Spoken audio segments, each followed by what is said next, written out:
मैं परमेश्वर के द्वारा बिना किसी शर्त से माफी पाया हूं, ग्रहण कर लिया गया हूं। यही आशीष का पहला काम है। परमेश्वर ने मुझे बिना किसी शर्त के कबूल कर चुका है, मुझे ग्रहण कर चुका है, उसके अनुग्रह के द्वारा उसने मुझे माफ किया है। यही आशीष का पहला कार्य है। परमेश्वर ने मुझे बिना किसी शर्त के ग्रहण कर लिया है, क्या उसके अनुग्रह के द्वारा माफी पाया है, तब आशीष आ चुका है। वही उसका अर्थ है, वही पहला कदम है। बुनियादी मांगे हैं, खाना, रहने के लिए अच्छा जगह, पहनने के लिए अच्छा वस्त्र चाहिए, ये सब बुनियादी मांगे हैं। इससे भी एक बुनियादी बात एक है, मालूम है क्या है? हम दूसरों के द्वारा ग्रहण कर लिए जाए, यही बुनियादी बात है। पैसा, चीजें, वस्त्र, इन सभी चीजों से भी बढ़कर मुझे कुछ लोग ग्रहण कर लेते हैं, अपना लेते हैं, वही बुनियादी बात है। अगर यह नहीं है तो कुछ भी हो, जिंदगी में शांति नहीं होगी, भरपूरी नहीं होगी, आनंद नहीं देगा। एक मनुष्य मुझे ग्रहण कर लेता है तो उसमें सुरक्षा है। पति पत्नी के बीच में रिश्ता है, शादी हो गई है, वह व्यक्ति मुझे भरपूरी रूप से ग्रहण कर चुका है। 20 साल भी जी लीजिए, वहां पे सुरक्षा नहीं होगा। होगा कि नहीं? नहीं होगा। अगर ग्रहण कर लिए गए हैं तो वह सुरक्षा की भावना को देता है। परमेश्वर मुझे सुरक्षित रखता है, मेरे मांगों को पूरा करता है। कैसे पूरा करेगा? बिना किसी शर्त के उसने ग्रहण कर लिया है। क्या कोई कंडीशन है वहां पर? कोई भी कंडीशन वहां पर नहीं है। बिना किसी शर्त के उसने मुझे ग्रहण कर लिया है तो मैंने आशीष पाया है, यही उसका अर्थ है। क्या अभी तो आप कौन हो? हाँ, उससे पहले ही मैंने कहा था आशीष क्या है। कुछ चीजें होंगी नहीं, पर आप कौन हो? आप आशीष पाए हुए व्यक्ति हो, क्योंकि आप ग्रहण कर लिए गए हो, माफी पाए हो। माफी नहीं बल्कि उसके प्रिय के अंदर आपको रखा है। बाइबल बताती है कि हम we are accepted in the beloved, उसके प्रिय के अंदर उसने हमको ग्रहण कर लिया। परमेश्वर हमें देखता था, कैसे देखता है? एक प्रिय के रूप में ही देखता है। क्यों प्रिय के रूप में देखता है? मसीह में हमें देखता है। हमें देखते वक्त किसे देखता है? मसीह को देखता है, आपको नहीं देखता। आप शरीर में क्या हो? आप शरीर में प्यारे पिता परमेश्वर यीशु के नाम से आते, क्या आप अपने शरीर के साथ उसके स्वर्ग में जाते हो? नहीं, आपकी आत्मा जाती है। आपकी आत्मा को नहीं देखता है, मसीह की आत्मा को देखता है। क्योंकि बाइबल बताती है पुत्र की आत्मा को पाए हुए उसके आत्मा को पाए हुए हैं। पुत्र की आत्मा जिसमें नहीं है, रोमियो की 8 में भी है, पहले कोरिन्थियों की 6 में भी है। एदन वाटिका में आदम से जैसी हवा आया, हवा को देखकर आदम ने कहा कि मेरे शरीर के शरीर और हड्डी की हड्डी। उसको देखते ही वो बोलता है कि मेरे शरीर से तो बाहर आई है, मेरे अंदर से बाहर आई है।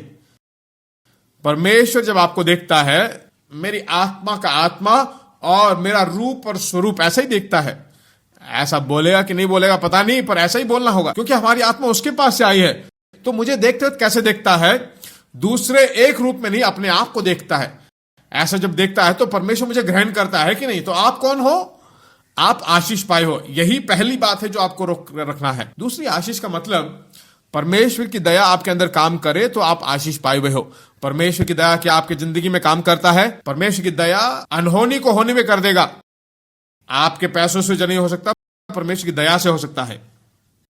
लोगों के दम से जो नहीं हो सकता, वो परमेश्वर की दया से हो सकता है। जब मौका ही नहीं होता है, वहां पे परमेश्वर की दया मौकों को उत्पन्न कर देता है। यूसुफ के बाद जरा सोच कर देखिए कि यूसुफ में मिस्री लोग जो है यहूदियों को थोड़ा भी आदर नहीं करते, बैठ आकर खाना भी नहीं ले सकते थे।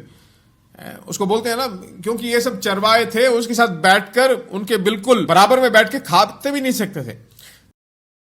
मिस्री कभी यहूदियों को, इसराइलियों को पूछताछ भी नहीं करते थे। घर के अंदर बैठकर खाना भी नहीं देंगे। उस घर के अंदर एक गुलाम बनकर गया व्यक्ति और उस घर में टॉप बन जाता है। कैसे? जरा सोचिए, क्या ये सब हो सकता है? प्राकृतिक रूप से घर के अंदर बैठ के खाना नहीं देंगे, पर उस घर के अंदर एक गुलाम जाता है और उस गुलाम के हाथ में पूरा घर आ जाता है। कैसे आया? दया। उसके बाद जेल में जाता है। जेल में ऐसे ही गया नहीं, एक कैदी के रूप में नहीं, बल्कि एक बहुत बड़े घर से शिकायत आई है। ये उसने कोई चोरी किया, चेन को काटा, ऐसा नहीं। पोतीफर की बीवी के साथ कोई गलत किया तो उसके साथ कैसा बर्ताव करेंगे जेल में? बहुत ही कठोर होगा ना, जेलर बन जाता है वहां। कैसे? बाइबल बताती है वहां पर दया काम करने लगा। दया जब काम करता है तो अनहोने को होनी में कर देता है। वहां राजा के सामने खड़ा करते हैं, 5 मिनट में उसको प्राइम मिनिस्टर बनाते हैं, अगले स्थान में आ जाता है। वही दया है।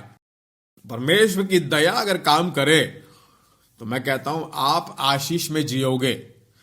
तीसरी मुख्य बात, आशीष का मतलब परमेश्वर की प्रतिज्ञाएं आपकी ओर आती हैं। परमेश्वर का वचन आपकी ओर आता है तो आशीष आपकी ओर आता है। परमेश्वर का हर एक वचन एक आशीष है। आज लोगों को आशीष का मतलब नहीं मालूम, कैसे बच्चों को आशीष दे पता नहीं। परमेश्वर के मुंह से एक वचन आपकी ओर आता है, अगर आता है तो आशीष आ रहा है।